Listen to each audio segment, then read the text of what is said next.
तो एक बार फिर से आपका वेलकम है मेरी वीडियो में। पिछली वीडियो में हमने बेसिक्स जाने थे 9th क्लास के, जो इस चैप्टर में इस्तेमाल होंगे जो बेसिक्स, उसके बारे में मैंने बात करा था। तो अगर आपने वो वीडियो नहीं देखा तो सबसे पहले तो वो वीडियो देखो, तो आपको बेसिक्स पता चलेंगे, तब आप आगे ये जो मैं आज पढ़ाने वाला हूँ वो चीज़ आपको अच्छे से समझ आएंगी। तो पहले इस वीडियो को देखो, अगर आपने नहीं देखा तब इस वीडियो पे आना। तो इस वीडियो में बात करने वाला हूँ, जो मैं इस वीडियो में पढ़ाऊँगा वह है 9th क्लास का चैप्टर 1.1, फर्स्ट चैप्टर का 1.1 कराने वाला हूँ।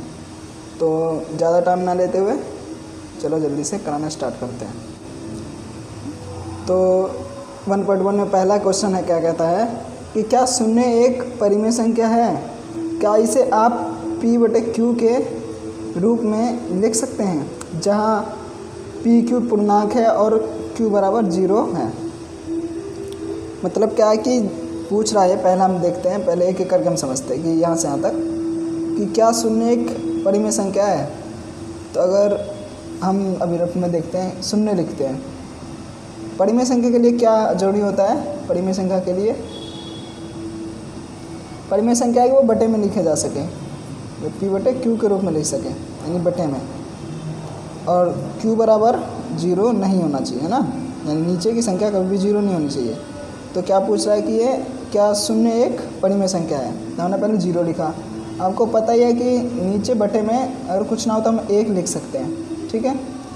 तो आप देखोगे नीचे 1 है, 0 तो नहीं है ना, क्योंकि एक परिमेय संख्या के लिए क्या ज़रूरी है कि उसे हम p/q के रूप में लिख सके और q बराबर 0 नहीं होना चाहिए, यानी कि नीचे 0 ना हो, बाकी चीज़ें हो सकती है।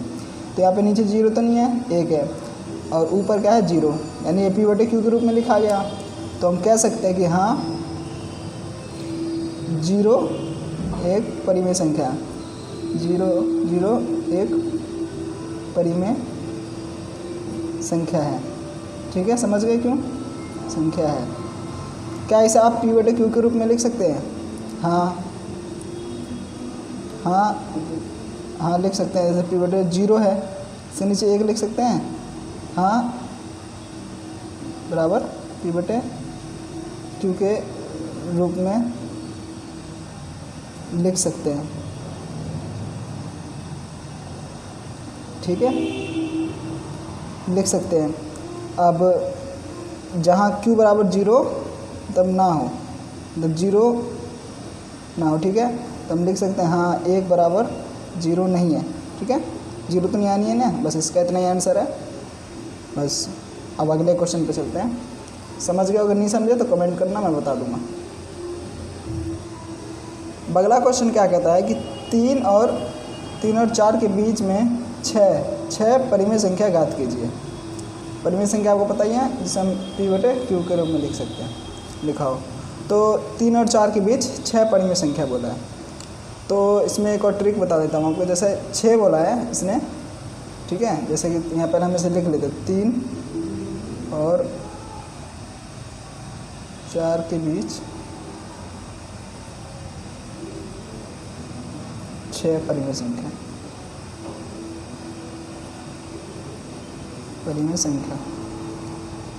संख्या है। तो अब देखेंगे ये 3 है, ठीक है, इसके नीचे हम 1 लिख सकते हैं, और ये 4 है, इसके नीचे भी 1 लिख सकते हैं, ठीक है। अब देखो इसके हर बराबर है ना, 1 है और 1 है।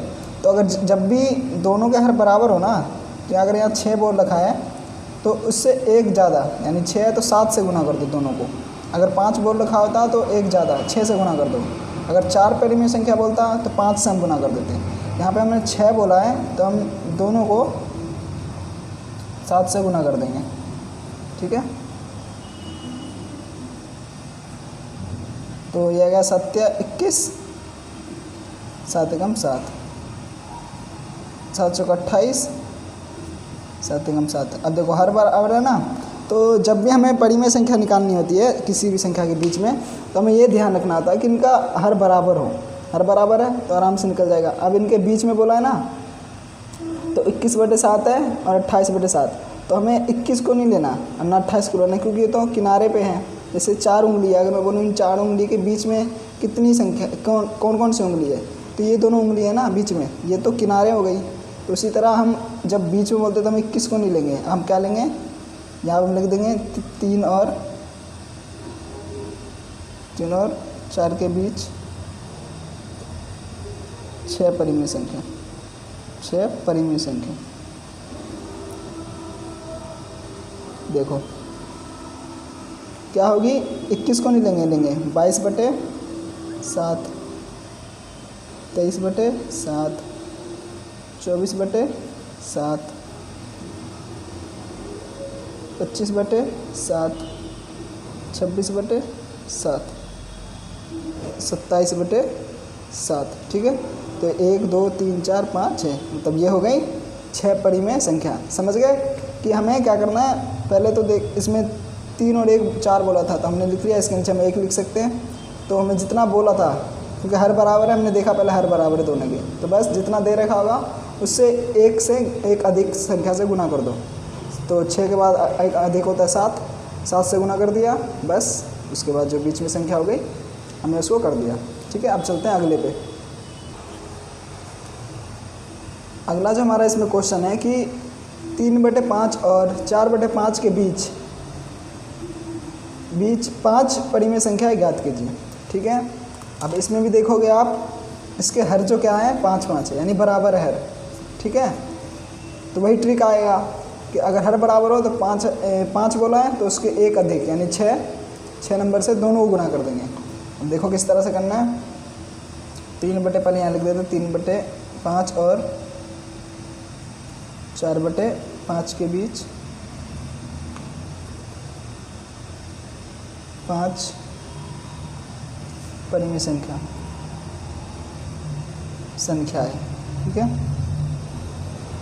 तो हमने देखा कि दोनों के जो क्या है, हर क्या है बराबर है, इसे हम नीचे वाले को हर बोलते हैं, ऊपर वाले को अंश। ठीक है, तो हर क्या है बराबर है, तो बस जब भी हर बराबर हो तो उससे एक अधिक संख्या से गुना कर देना है। जैसे 3/5 है, यहाँ पे लिख दिया। ठीक है, तो 5 के बाद क्या आता है 6, 6 × 18, 6 × 5 30।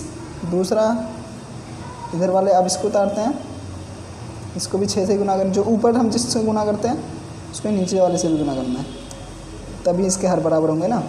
तो 6 चौक 24, 6 × 5 30। अब क्या बोला था इसने कि 5 निकालने। ठीक है, तो किनारे का हम नहीं लेंगे, बस ये चीज़ आप लिख दो कि यहाँ पर कि 3/5 और 3/5 और 4/5 के बीच 5 परिमेय संख्या है।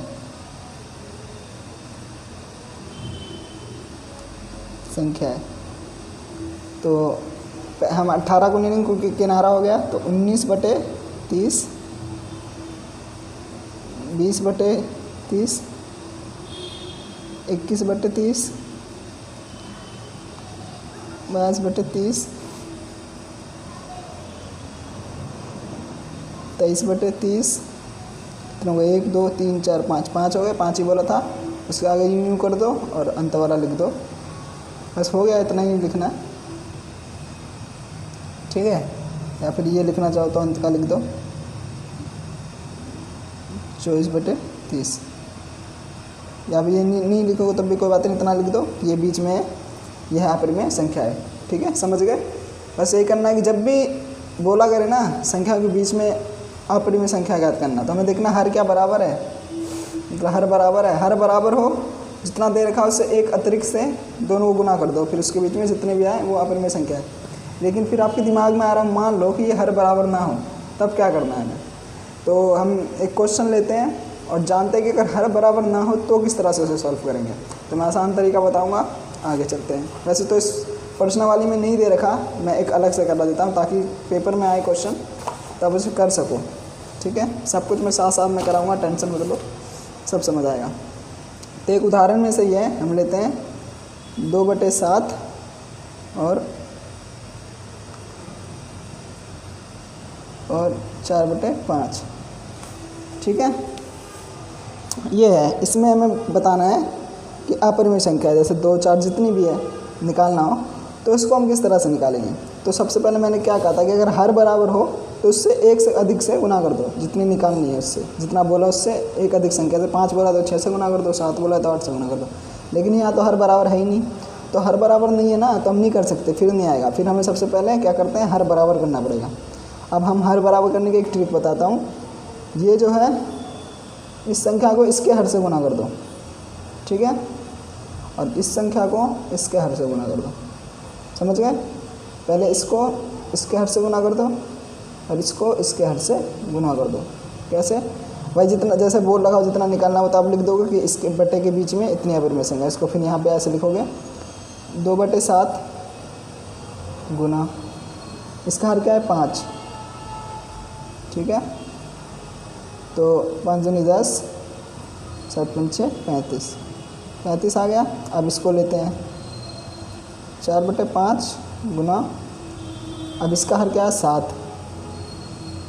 ठीक है। तो 7 चौक 28, ठीक है, और 7 पंचे 35। अब देखो इसका हर बराबर हो गया, इसका भी हर बराबर हो गया। तो अब हम लिख, इसके कितने भी अपरिमेय संख्या तो हो सकती है, 5 6 तो हो ही जाएंगे, ठीक है। तो हम लिख देंगे कि 11/35, जितना बोल दे 12/35, ठीक है, चलते जाएगा। अब एक और चीज़ देखना कि मान लो ऐसा करने के बाद भी हमने हर बराबर कर दिया और ऊपर मान लो कि यहाँ पे मान लो कि 12 ही आया, एक बात कह रहा हूँ, ऐसी सिचुएशन है कि यहाँ 12 आया और बोल दे 5 निकालना है, तो यहाँ तक तो हमने कर दिया सॉल्व, हर बराबर कर दिए। अब 10 और 12, अगर यहाँ 5 बोले तो नहीं हो रहा ना, तो हमें क्या करना है, सिंपल कुछ नहीं, एक बार फिर से इनको गुना कर दो, किसी बड़ी संख्या से 5 से गुना कर दो, ठीक है, दोनों को, जो इतना ऊपर से करा था नीचे 10 से गुना कर दो। फिर जो संख्या आएगी वो तो ज़्यादा होगी ना, फिर उसके बीच में तो कई सारी निकाल सकते हो। मेन क्या होता है, हर बराबर होना चाहिए।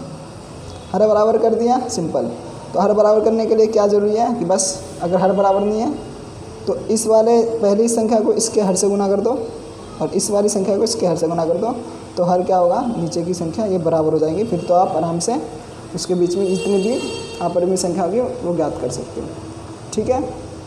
तो मैं एक उम्मीद करता हूँ आप समझ रहे होगे। नहीं समझे तो कोई बात नहीं, कमेंट में लिख दो, मैं आपको रिप्लाई करके बता दूंगा, ठीक है। अब चलते हैं अगले क्वेश्चन की तरफ। चलो इसका एक उदाहरण भी लेके देख लेते हैं, उसे करके देख लें, इसका हर अलग हो।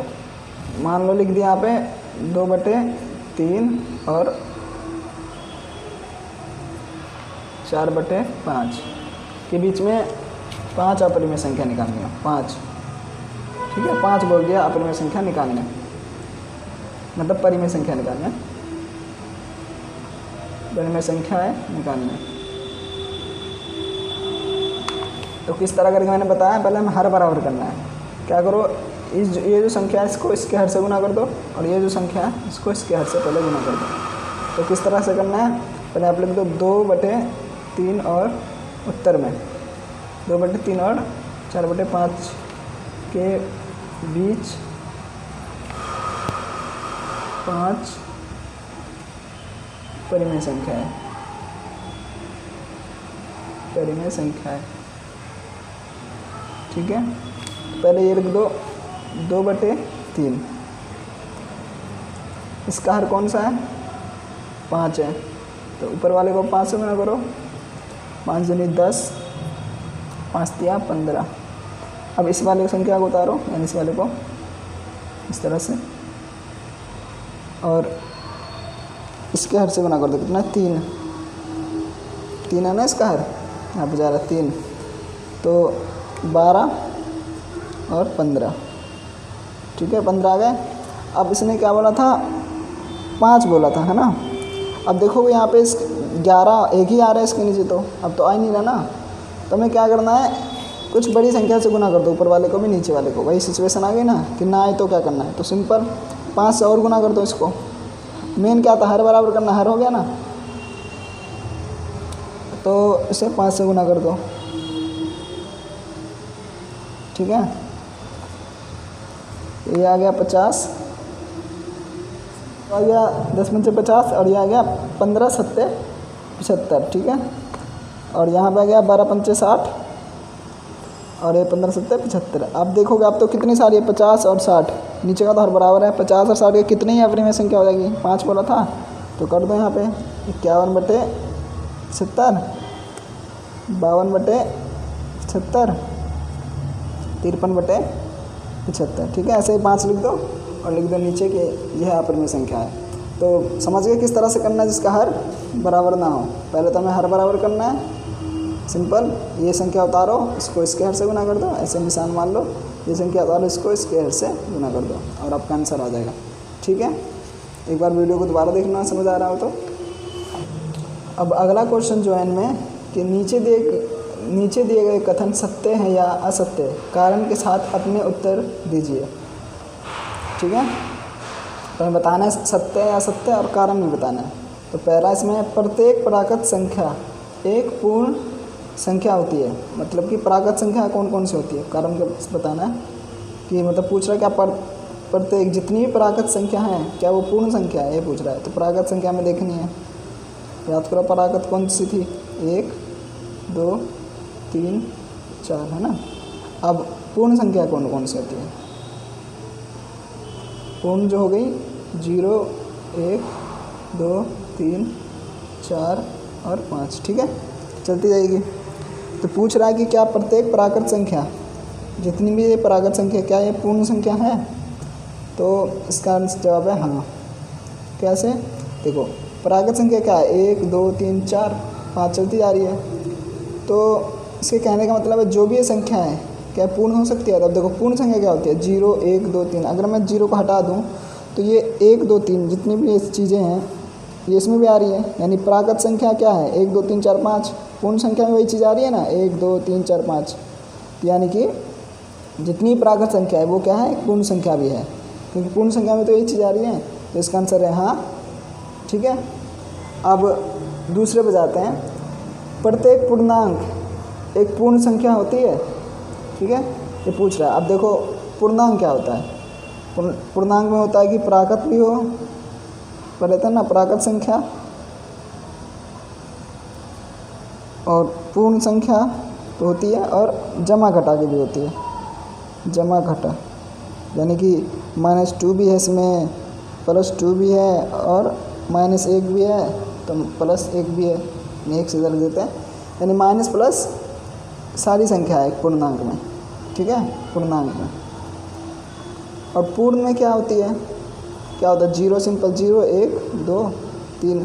तो कह रहा है कि जितनी प्रत्येक पूर्णांक यानी जितनी भी पूर्णांक है, प्राकृत हो गई, जमा घटा हो गई, क्या ये पूर्ण संख्या है, यानी पूर्ण में भी आता है। तो यह है असत्य, गलत होगा। ठीक है, क्योंकि पूर्णांक क्या है, पूर्णांक में तो -2 भी आ गया, -3 भी आ गया, लेकिन पूर्ण में तो आता ही नहीं ना। पूर्ण में तो बस जमा की संख्या आती है। तो इसका आंसर है असत्य, क्योंकि -2 एक पूर्णांक है लेकिन पूर्ण संख्या नहीं है। ठीक है, अब अगला है कि प्रत्येक परिमेय संख्या एक पूर्ण संख्या होती है। तो इसका जवाब भी है असत्य, असत्य। कैसे, देखो प्रत्येक परिमेय संख्या क्या होती है, बटे की संख्या, 1/2 -1/2 जितनी जो भी मतलब बटे PQ के रूप में लिखी जाए। ठीक है, परिमेय संख्या एक पूर्ण संख्या। और पूर्ण संख्या क्या होती है, 0 1/2। इसमें तो कहीं पे 1/2 आ ही नहीं रहा है ना, -1/4 तो आ ही नहीं रहा पूर्ण संख्या में। तो जवाब असत्य होगा, क्योंकि परिमेय संख्या के जो नियम हैं, जो हम कहते हैं 1/2, वो पूर्ण संख्या में नहीं आ रहे। ठीक है, तो पूर्ण संख्याएँ हो ही नहीं सकते। मतलब 1/2 को पूर्ण संख्या थोड़ी बोल सकते हैं, पूर्ण संख्या तो नहीं है ना, गलत होगा। तो इसलिए प्रत्येक जितनी भी परिमेय संख्या है वो पूर्ण संख्या नहीं है। इसका जवाब है असत्य। ठीक है, तो इस चैप्टर में इतना ही है 1.1 में, और बाकी अब अगले पार्ट में जानेंगे 1.2। अगर इसमें कुछ समझ ना आया हो तो आप पूछ सकते हो, इसका जवाब मैं ज़रूर दूंगा। तो इस वीडियो में इतना ही, मिलते हैं अगले वीडियो में। और आपको अगर थोड़ी भी वैल्यूएबल लगी हो, वीडियो कुछ समझ आया हो, तो आप लाइक कर सकते हो, इससे मेरा मनोबल बढ़ेगा। कमेंट कर सकते हो, जिससे मैं पढ़ के मोटिवेट होऊंगा और आगे और ज़्यादा आपको अच्छे से समझाने की कोशिश करूँगा। तो मिलते हैं अगली वीडियो में, बाय बाय।